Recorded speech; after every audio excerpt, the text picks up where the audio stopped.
वंदे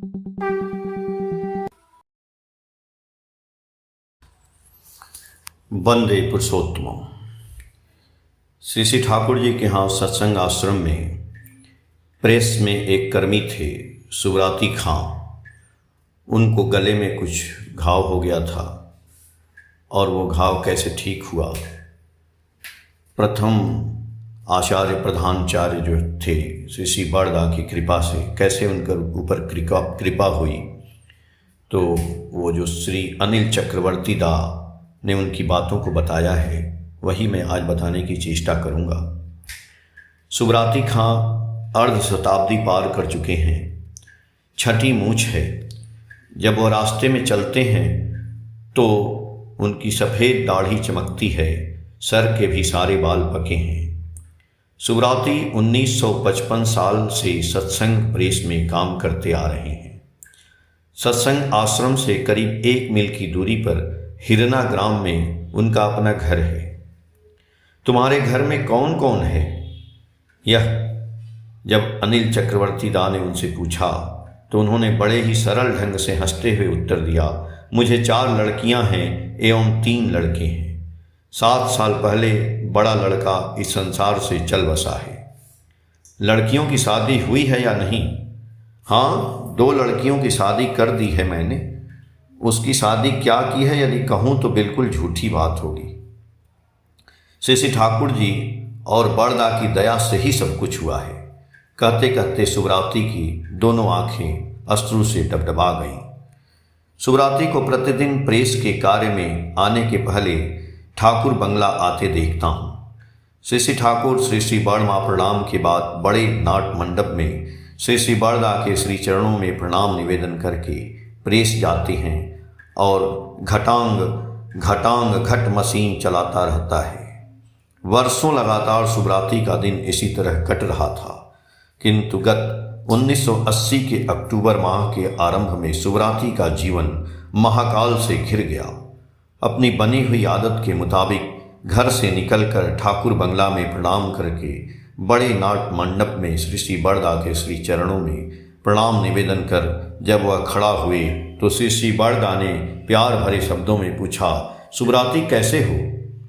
सुब्राती मुरझाए मन से दाएं हाथ को गाल पर रखते हुए बोले, जी 10 साल का पुराना मुख का घाव कई दिनों से बढ़ने लगा है। मुंह में कहाँ घाव है? क्या डॉक्टर से दिखाया है? सुब्राती करुण स्वर में बोले, जी देवघर के कई डॉक्टरों को दिखलाया है पर कोई फायदा नहीं हुआ। सभी पटना में दिखाकर ऑपरेशन करवाने की बात कहते हैं। डॉक्टर से दिखाना मेरे लिए संभव नहीं है। अब आपकी दया के सिवा मुझे बचने का कोई दूसरा उपाय नहीं है। श्री श्री बड़दा ने डॉक्टर विनायक दा से कहा, सुब्राती को देखो। डॉक्टर विनायक दा ने श्री श्री बड़दा का निर्देश पाकर सुब्राती के मुख वाले घाव को देखकर दवा की व्यवस्था कर दी और कहा, आप पटना जाकर परीक्षा करा के रिपोर्ट लेते आवें। सुब्राती ने असहाय हो कहा, डॉक्टर बाबू, पटना जाने की क्षमता मुझ में नहीं है। इसके पहले देवघर के डॉक्टरों ने भी यही कहा था, पर मैं गरीब आदमी हूँ, रुपए पैसे कहाँ पाऊंगा। अब और श्री श्री बड़दा की दया के सिवा मेरे लिए बचना संभव नहीं है। उनके सिवा मेरे लिए दूसरा कोई चारा नहीं है। डॉक्टर विनायक दा के तत्वावधान में चिकित्सा चलती रही, किंतु सुब्राती के मुख का घाव दिनों दिन बढ़ता ही गया। यंत्रणा भी असह्य होने लगी। धीरे धीरे उनका प्रेस में आना जाना बंद हो गया। सुब्राती की गैर हाजिरी को जानकर श्री श्री बड़दा बेचैन हो गए। उन्होंने सत्संग प्रेस के कर्मी गोपेन दा को सुब्राती का समाचार लाने उनके घर भेजा। क्रमशः रोग काफ़ी बढ़ गया है। यह सुनकर श्री श्री बड़दा ने स्वयं एक दवा बनवाकर विनायक दा के मार्फत दिया। श्री श्री बड़दा की दी हुई दवा व्यवहार करने पर दर्द तो कुछ कमा, पर विशेष कोई परिवर्तन नहीं हुआ। इधर सुब्राती की बड़ी बुरी अवस्था देखकर टोले मोहल्ले के लोगों ने रोना धोना शुरू कर दिया। सबों ने यह आशा छोड़ दी कि सुब्राती इस यात्रा में बच सकेंगे या नहीं।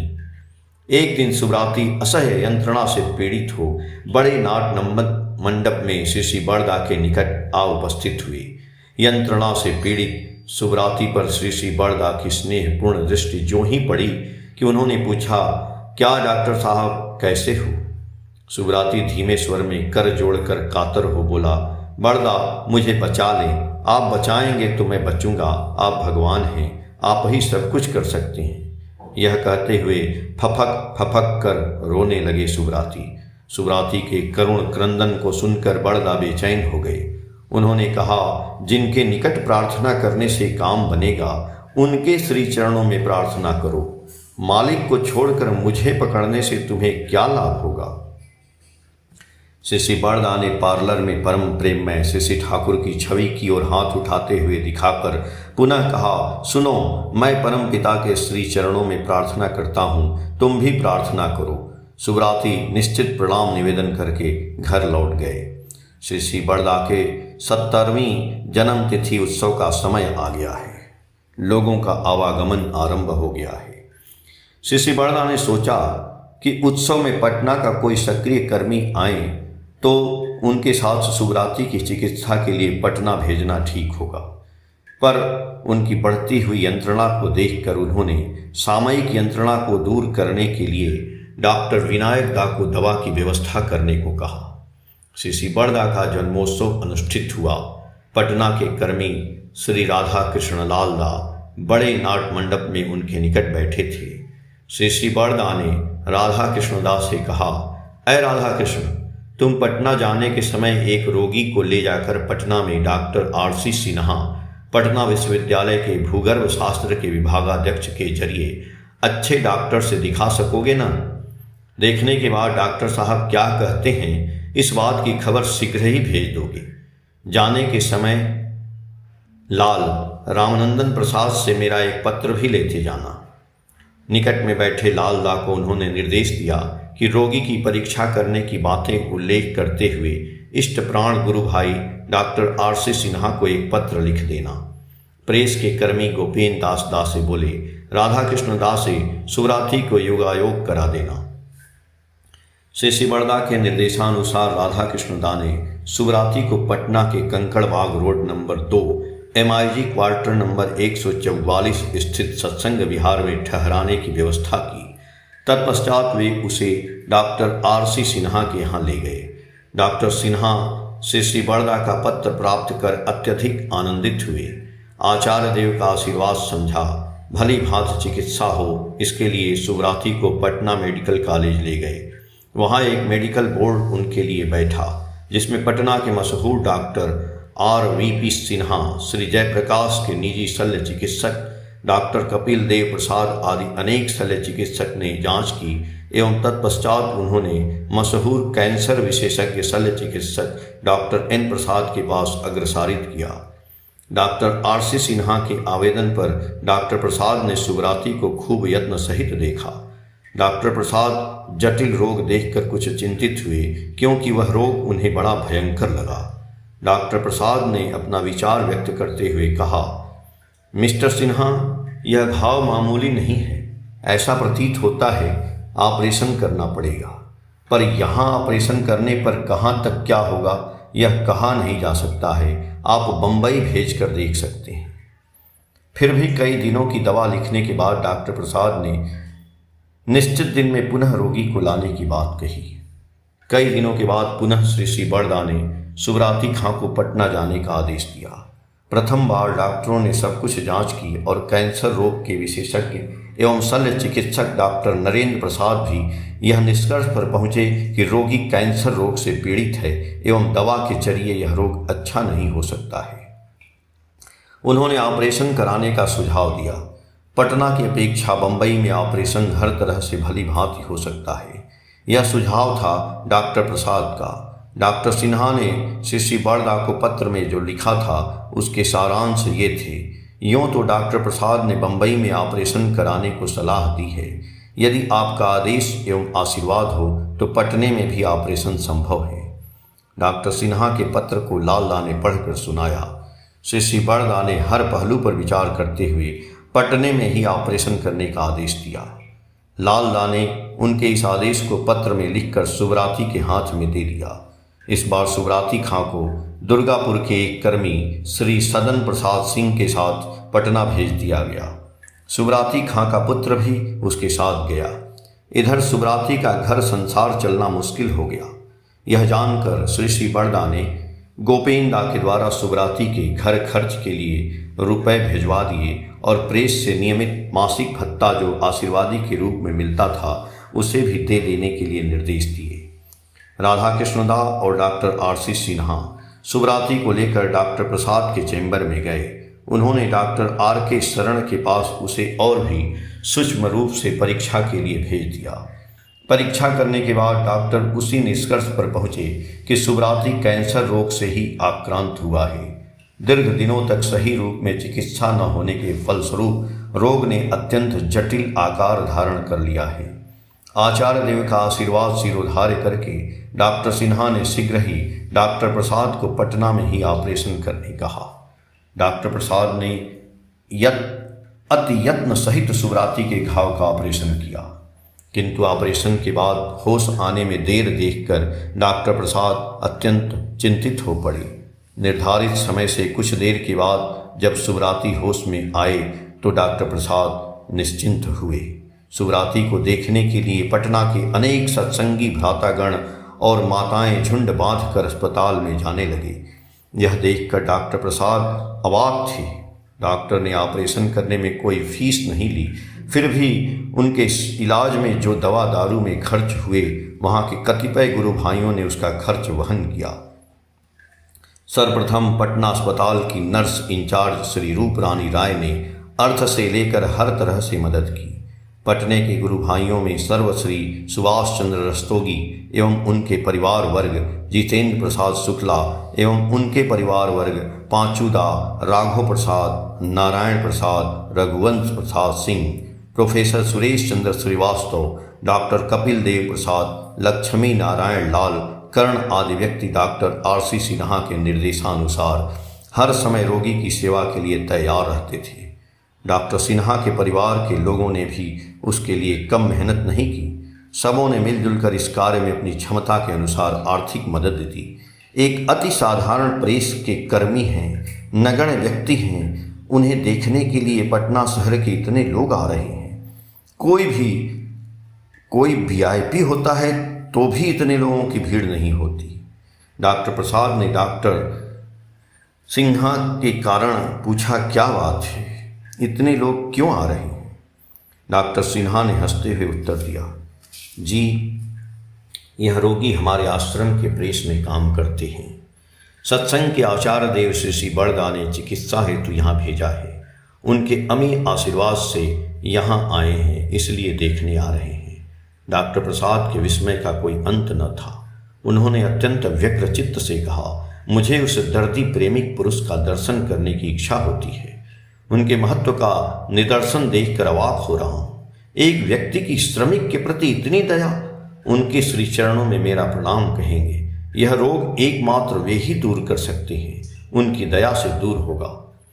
उस तरह से कई दिन बीत गए। यंत्रणा में कोई कमी है, यह बात सुब्राती को समझ में नहीं आ रही है। उसके पुत्र ने रोग सैया पर जिज्ञासा की, अब्बाजान कैसे हो? क्षीण स्वर में सुब्राती बोला, मैं बच जाऊंगा रे।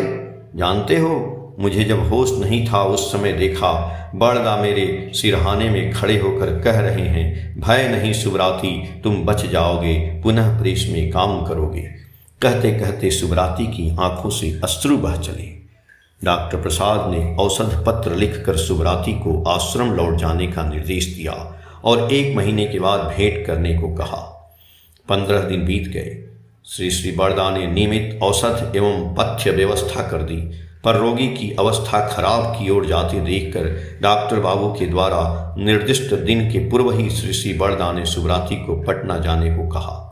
वहाँ जाने पर डॉक्टर प्रसाद से भेंट करने पर उन्होंने पटना रेडियम इंस्टीट्यूट में सुब्राती के घाव का डॉक्टर रंगी प्रसाद सिंह के द्वारा रेडियम चार्ज करवाया। उसके बाद से सुब्राती की अवस्था और भयानक होने लगी। श्री श्री बड़दा ने खबर पाकर उसे आश्रम लौट आने का निर्देश दिया। डॉक्टरों का भी अभिमत है घर जाना ही अच्छा है, कारण यह रोगी बहुत दिनों तक बच नहीं सकता है। डॉक्टर प्रसाद ने सुब्राती से कहा, अब हम लोगों के हाथ के बाहर की बात है।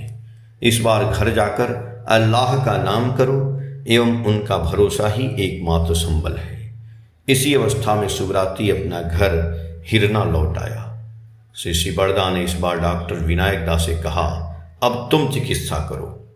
उन्होंने स्वयं दवा बता दी। पुनः नए उद्यम से चिकित्सा चलने लगी। गोपेन दास सुब्राती को देखने गए। सुब्राती की कातर प्रार्थना थी, गोपेंदा बड़दा के श्री चरणों में निवेदन करेंगे, वे मुझे बचा लें।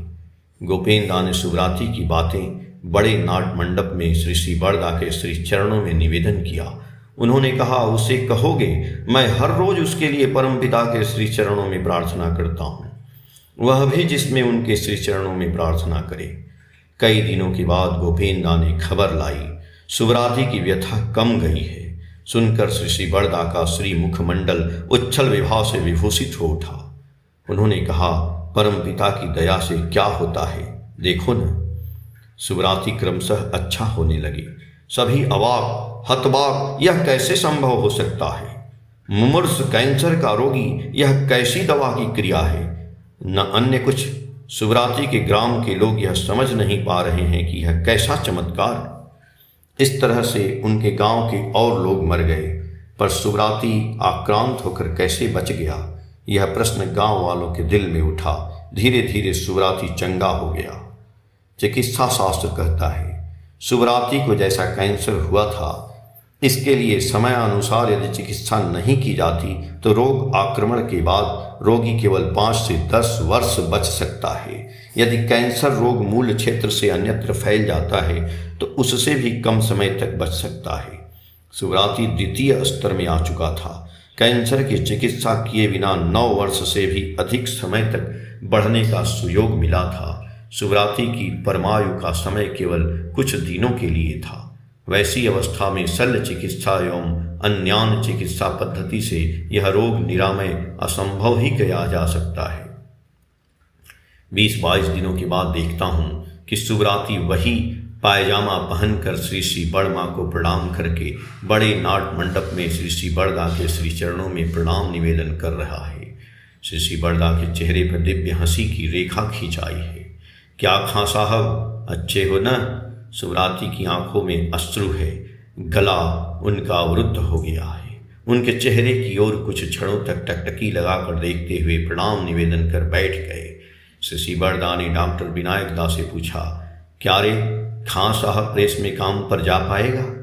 डॉक्टर विनायक दास चुप रहकर मीठी मुस्कान में मुस्कुराए। श्री बड़दा ने पुनः कहा, कहोगे भी तो कि काम पर जाए या नहीं? विनायक दा ने कहा, जी आप निर्देश दें तो जा सकता है। क्यों?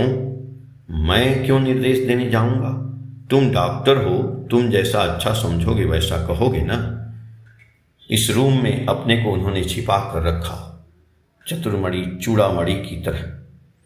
किसी भी तरह अपने को पकड़ने देना नहीं चाहते हैं। अंत में सुब्राती को काम पर जाने का निर्देश दिया। अब रोज पहले की भांति सुब्राती साइकिल पर सवार हो प्रेस के काम में आते हैं, मशीन चलाते हैं। घटांग घट घटांग घट। कई दिनों से सुब्राती काम पर आ रहे हैं। बड़े नाट मंडप में श्री बड़दा ने गोपेन दास से पूछा, क्या रे सुब्राती ठीक तरह काम कर सकता है? कोई दिक्कत तो नहीं होती है? गोपेन दास ने सरल ढंग से उत्तर दिया, जी पहले की भांति ही काम कर रहे हैं। पहले से भी अब उनका स्वास्थ्य बहुत अच्छा हो गया है। वह अब सभी से गप करते हैं। बड़दा की दया से बच गया हूँ, बड़दा ने ही बचा लिया है। श्री बड़दा ने धमकी देते हुए कहा, दूर साला, क्या अंट संट बोलते हो? ठाकुर की दया से बच गया है, मैं क्या कहूँ? मैंने सिर्फ उनके श्री चरणों में प्रार्थना की थी, बस इतना ही। इसी तरह वे अपने को छिपाकर प्रिय परम में विभोर रहते हैं।